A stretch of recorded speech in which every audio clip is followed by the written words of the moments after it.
You're tuned in to the Binge It Babe podcast with your host, me, Candace Estelle. All right, babes, let's get binging. Beetlejuice, Beetlejuice, Beetlejuice. Hey, you guys, welcome back.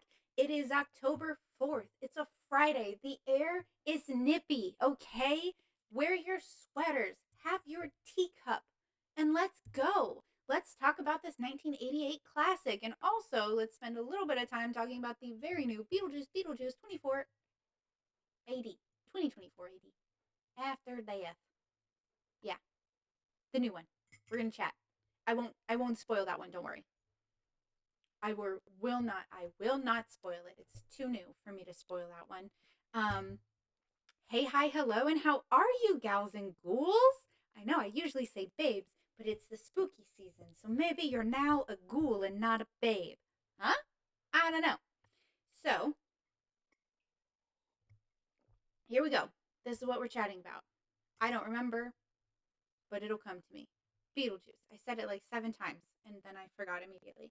Okay, so Beetlejuice, 1988, right? It's got Catherine O'Hara, it's got Michael Keaton, it's got baby Winona Ryder, it's got Gina Davis, it's got Alec Baldwin. It's great. It's fantastic. It's wonderful. It's beautiful. It's magical. It's a huge cult classic for people. It is not really one of my favorites. It's in the top 31 for sure. But I'm going to be honest with you. I watch it and I'm like, yeah, all right. I get it. I don't hate it.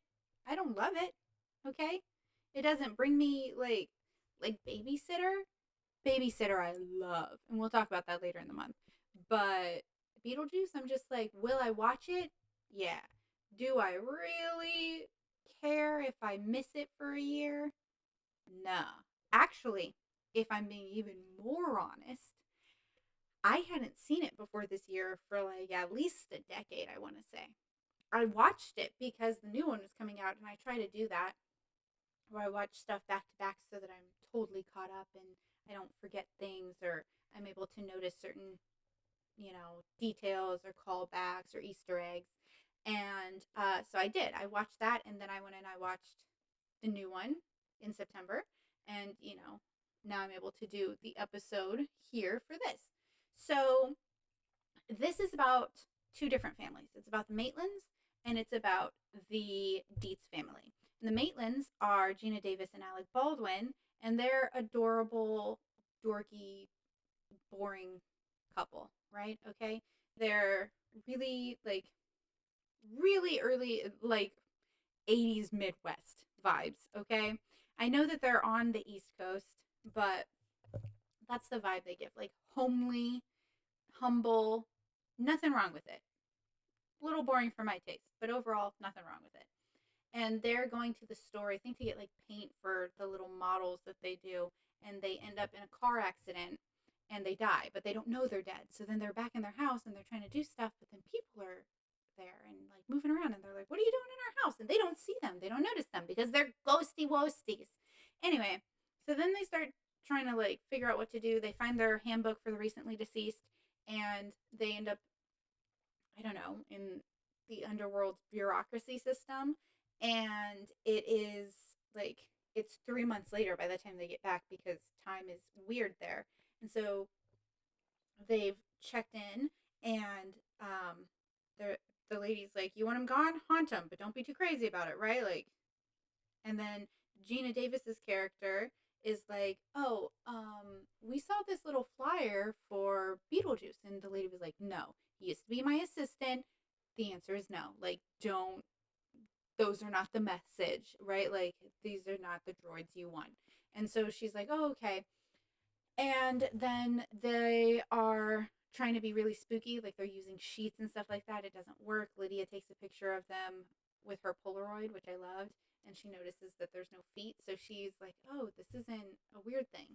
Now, on the Deetz end, you have Charles Deetz, who's the patriarch of the family, and he's basically just become very neurotic and is like near or has had a breakdown in New York City. And so that's why he moved his family out to the country so that he could cool it. And his family consists of him, Lydia, his daughter, and Delia, who's Catherine O'Hara, his incredibly eccentric, artist wife who does not want to be out there and cannot stand where she's living or what she's doing, but is doing it for him. But she is so, oh my God, she's Catherine O'Hara. She's Catherine O'Hara in almost anything I've ever seen that woman in. She is a bananas character, okay? Be it Schitt's Creek or Beetlejuice, the new one. I've never seen that woman act normal, and I don't want to. Even in Home Alone, she's a little bit like too frenetic, you know? It's great. Um, so she is demanding to get to change the place. And while the Maitlands were waiting to know what to do or they're dead or what's going on, she does change the place. And honestly, that's the scariest part of the movie is the way that the house changes because it's creepy as hell now. And Lydia can see them, like I said. She sees them in the window and she goes and chats with them because they're hiding in the attic. And they're basically like, "We want you gone. We have to be here." And she's like, "Go somewhere else." And they're like, "We can't. This is our house. We can't leave this perimeter, while we're haunting for the next 125 years." And she's like, "Oh, okay. Well, I'll let them know, but they're not gonna leave, just so you know." And so they keep trying to haunt, and Lydia kind of allows it because they're doing just a shit job. They're not scary at all. I mean, I'd be scared if my soup grabbed me by the face using shrimpies. But they also do like a little musical number, which is the Banana Boat song, which we all very much so know that incredibly iconic scene. And then the Maitlands kind of hit this point where they're like, nothing is working. Because when they do that, the Deetzes, instead of being scared, them and their artistic friends are like, we could make so much money off of this. This is going to be an attraction. This is a draw. We're going to be rich. And they're like, come on, bring them down, Lydia. Try to convince them to be a part of it. And Lydia's like, they don't want to. They wanted you to leave. Like you didn't listen, and they're not going to come and help you do a weird ghosty get rich scheme. And then on the other end, the Maitlands are like, we can't get rid of them. What do we do? And so they're like, you know what? We're going to hire the help. We're going to hire Beetlejuice. And that's Beetlejuice. You got to say his name 3 times, and then he comes out. And his hauntings are much scarier and silly as can be. And so he's like, and haunts the crap out of them, and it even scares Lydia, and she's like, why would you guys be doing that? Because she doesn't know that it's Beetlejuice. And then the Maitlands put a stop to it, but here's the thing is Beetlejuice has now seen Lydia, and he is liking what he sees. So he's like, hell yeah, look at this young blood, which is crazy because Winona Ryder was 18 for this movie. And so he is now trying to marry Lydia, and like the Maitlands are trying to stop it. The Deetzes are trying to stop it. Lydia doesn't want it. And it's just like hilarity ensues is the best way to put it. He ends up like taping their mouths because if they say his name 3 times again, they can get rid of him. And so he keeps making sure that they can't say his name, like their mouths disappear or they disappear or whatever. At one point, Gina Davis is writing a sandworm, which is hilarious. And now that Dune is out, like the newer one, every time I see a sandworm, no matter what type of sandworm, I think a tremor would do this too. I just always am like, Dune. Because my brain is silly and that's how it works and things. Anyway, so Michael Keaton's character, Beetlejuice, who is the eponymous character of the show or movie, is only in 17 minutes of the whole movie. It's sporadic, right? It's sparing. And so it has a way bigger impact. Beetlejuice is a T-Rex in Jurassic Park, right? It comes in halfway through for the first time and it doesn't have that much screen time, but it makes an impact. It's fun. He's so fun. It's so funny. It's a great time. And then obviously we're able to save the day. And Lydia now hangs out with the Maitlands while her parents, chill in another part of the house. And it's just like copacetic and everything is together and fun. Man, I am able to sum these up way better than normal and like with way less time. It's been 10 minutes. I can't put out a 10-minute episode. Who am I? Existential crisis. Okay. So that's the gist of Beetlejuice, okay? It's great. It's good fun. Now, let's talk just a wee bit about Beetlejuice 2. Now, Charles doesn't come back because the actor that played him is a monster.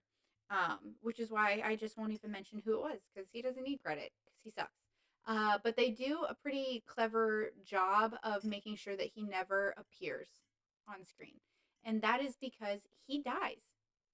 And that's the reason that the family is coming back together and going to the house to deal with that.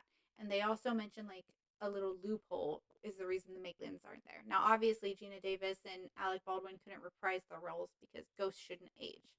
And this is 30 years later. More than 30 years. Because the movie is older than I am. And I'm more than 30 years. But don't tell anyone. I'll be so embarrassed if anyone finds out that I'm in my 30s and I look like this. Just kidding. I'm aging incredibly well, and I'm always very happy every single time I get to add a new year to my life because I'm so grateful that I get to get older. And also, it reminds me to take care of myself sometimes where I'm like, hey, my knee is clicking. I gotta do something about that. And if you're thinking, wow, why does your knee click? Were you an incredibly athletic child? No, my friend. I fell down a freaking staircase 3 years ago at this point, and I landed, I think, on my knee, and now my knee clicks. And sometimes it feels like really crunchy. I don't know how to explain it. I should go to the doctor. I do have health care, but I'm also American, so I forget that now I can go to the doctor and it won't bankrupt me. And now it's been 3 years, and now once again I'm remembering, oh yeah, I should go to the doctor. Someone remind me to make an appointment. Okay. Charlie, can you remind me to make an appointment for the doctor? I don't know what the attitude problem is today, but both him and Aspen want nothing to do with me. And I think that's very rude because I feed them. Also, love them, house them, love them. They love me. I don't know what the issue is. Maybe I'm too loud today. Wouldn't that be a sad, sad story? Anyway, so for the second one, Charles is dead. That's what brings the family back together. They're at the house. The Maitlands used a loophole to get to go to the great beyond, the afterlife, Elysium Fields, whatever you want to call it, earlier than the 125 years that everyone has to spend on Earth. And we get little Jenna Ortega as Lydia's daughter, and I think that's lovely, wonderful casting. Even though Jenna Ortega is definitely an adult woman, she's definitely able to play a teenager with no problem, both in Wednesday and here in Beetlejuice. And so the new one has the exact same gothic, kitschy, goofy, but still a little bit frightening feel that Tim Burton has been able to master in his career. And so I think that if Beetlejuice is like, that's my Halloween movie, then the new one you're absolutely going to love. If you're like me, where you're like, I'm fine with it either way, then that's exactly how you're going to feel about the second one, where you're like, I'm fine with it either way.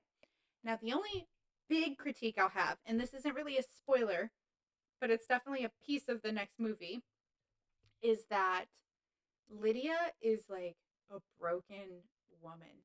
It feels like she's whiny and she's a pushover and she has no backbone, and it's nothing like what her character was as a kid, which was like stubborn and staunchly against things, and like maybe gets scared at some point, but still has some vigor, some vim in her life. And they've basically just ugh, and it's like, what is it? Because she's older that now she just has no spine. I don't know. It's really frustrating, and I hate when well like done characters like her when she's younger, where she's strong and vibrant, and then they bring her back and they're like, but make her weak, make her whiny, make her a pushover. And it's like, why let me have the thing I like. I find it really, really frustrating. So just keep that in mind, that is a character change that they do. The other character change they do is none. None. Because Catherine O'Hara's character, Delia, is just as bananas as before. She just gets more screen time. So she's even more fun, more unhinged, and just exactly what you would expect her to be in her older age. Also a little more vibrant, a little more biting than she was when she was younger. And I find that really lovely. Jenna Ortega is a great addition. We also get Monica Bellucci as Dolores, which is a woman who's a soul sucker and who had married Beetlejuice in the mortal realm and is who kills Beetlejuice. However, now that she's, haunting around, she's looking for him, and he does not want to be found by her. So it's a lot of him like trying to hide in the underworld and like not being found by her. It's really cute. Michael Keaton reprises his role.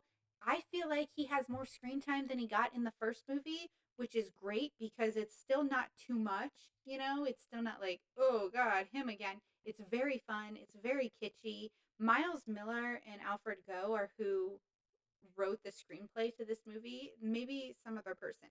But I always remember this duo because they did Wednesday, and y'all, they did Smallville.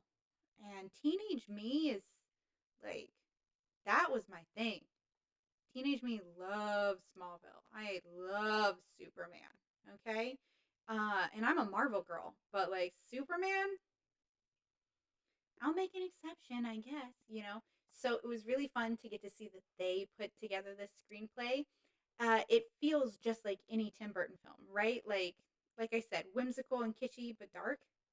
Um, they still used a lot of practical effects, which I really enjoyed because not only did it keep that nostalgic feel that Beetlejuice has, but it's just more enjoyable than most CGI things. You know, there's definitely CGI that happens in the movie because not everything can be practical without it, you know, probably making the budget just astronomical and the set design times astronomical. But overall, they're still using practical effects here, like the sandworms come back, which is not a spoiler because Jenna Ortega talks about it in an interview, and I saw that interview before I saw the movie, so don't come at me. Also, you can see them in the poster for the movie. Um, it's really enjoyable. It feels like I said, it feels just like the first movie in the best way, while still having its own identity and its own storyline. So it's the characters you love. It's the same nostalgic feel, but for the modern day. And I think that that's really great, and it doesn't stray away from the feeling that you had before about it. I recommend it. Like I said, if you love Beetlejuice, go watch it. You're going to love it. If you only kind of like Beetlejuice, you're still going to like this movie. Just maybe you don't feel like going to see it in theaters. Totally fine. Do what you want to do. I saw it in theaters because part of, you know, the things I do is talking about pop culture, writing about pop culture, and being up on the take with pop culture. I won't watch anything I don't like or I don't think I'll like, but that's because I'm closed minded and small. Just kidding. I'm not closed minded or small. Well, parts of me. And I'm not going to watch something I don't think I'm going to enjoy in theaters because theaters can be expensive. And what do you want me to do? Not get popcorn? Like, I already don't get the candies I want because the candy I want doesn't really exist here. But grow up. I'm not going to get popcorn. I need to make a day of it. So, yeah, I'm rambling again because that's how I am. And you just have to deal with it. This is a short episode. So I'll just say bye, right? Like later, skaters. Goodbye, babes. Tomorrow is Saturday. And so tomorrow we're going to be doing the Harry Potter series. And we'll have another episode for the Halloween Town series. Because though Harry Potter is incredibly nostalgic and a lot of us millennials love Harry Potter, there's some controversy with the monster of a person that wrote them. And though I do myself try to separate the art from the artist, and I'm not doing anything that would bring her any financial gain in this realm, I also completely understand if you've totally cut off her and her works in general. I've obviously cut off her, but I love Harry Potter. And that really sucks that she used to be cool and then showed all her real true colors, and now we see that she's not. It's a bummer. So, if that's who you are, then tomorrow, like I said, there will be at least two episodes, and that'll be Harry Potter for one, and then the Halloween Town series if you're totally against her. Or if you're not, like, not that you're not totally against her, but if you are still someone who indulges in Harry Potter, don't feel bad about that, right? Like, do your best not to line her coffers in any way, but you can still enjoy the things you enjoyed as a child and things that you loved. It really sucks. It really sucks that she is the way she is. So try not to have too much shame with it if you are someone like me who still enjoys the movies or still enjoys the books. Hopefully, you've been able to buy them in a way or have them already before everything happened like I do, where you don't have to feel the guilt and you shouldn't feel the guilt. And try to separate the art from the artist. Now, will I read or watch or do any of her new stuff? No. No, because that's different. I do Harry Potter because of the nostalgia, because I was already in. I already liked it. It's not the same as being like, well, I mean, I'll just do whatever with all of her stuff. I'll read all her new things or the ones where she pretends to be a man, which is interesting. Um, okay, long day at Tribe. I'm pretty sure I'll repeat the same thing tomorrow when we do it.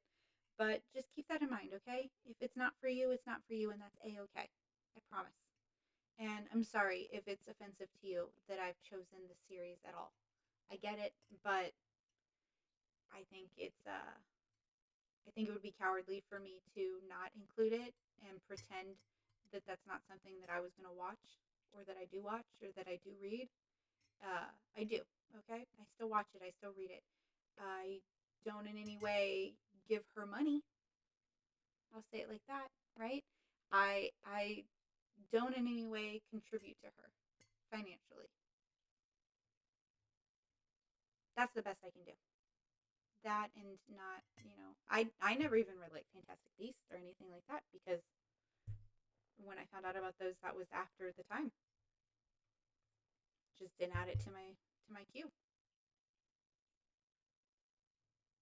Is what it is. It's the world, I guess. Cool. What a melancholy note to end things on. I guess I will once again show you guys a cute pen. I think you've seen this already, but fox pen. Squishy. I love a good pen. They're so cute. And honestly, if I keep having these awkward moments, um, I've got several days worth of pens to share. So it won't be a problem. I hope you guys have a wonderful day, babes. And I'll see you tomorrow for Harry Potter and Halloween Town. Bye, babes.